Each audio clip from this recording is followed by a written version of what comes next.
Good morning پیارے بچوں، السلام علیکم۔ اس ویڈیو کو لائک اور سبسکرائب ضرور کریں۔ پیارے بچوں، آج ہم پڑھیں گے سبق نمبر 6 گارو۔ نمبر 1، سوچئے اور بتائیے۔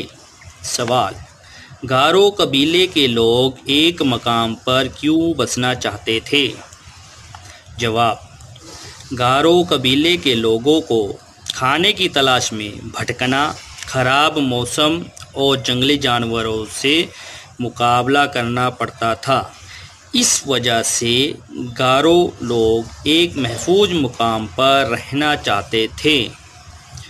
نمبر 2 سوال: آسام کے راجا نے گارو قبیلے کو آگے بڑھنے سے کیوں روک دیا تھا؟ جواب: کیونکہ اس علاقے پر آسام کے راجا کا قبضہ تھا۔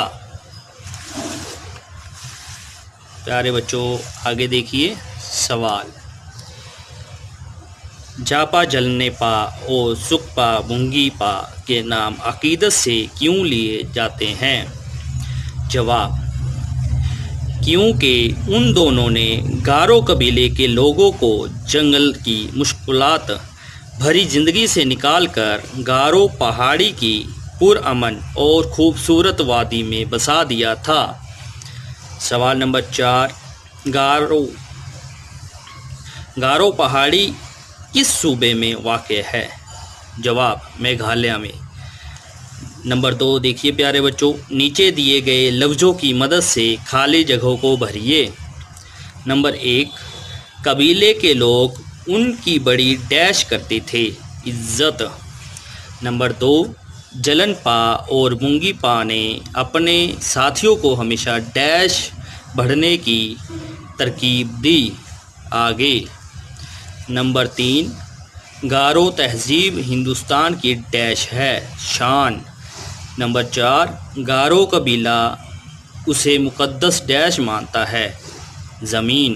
نمبر 3، نیچے دیے گئے لفظوں کو جملوں میں استعمال کیجیے۔ امن پسند، خوشگوار، خوبصورت، غیر معمولی، رہنمائی۔ نمبر 1، امن پسند: گارو قبیلے کے لوگ امن پسند تھے۔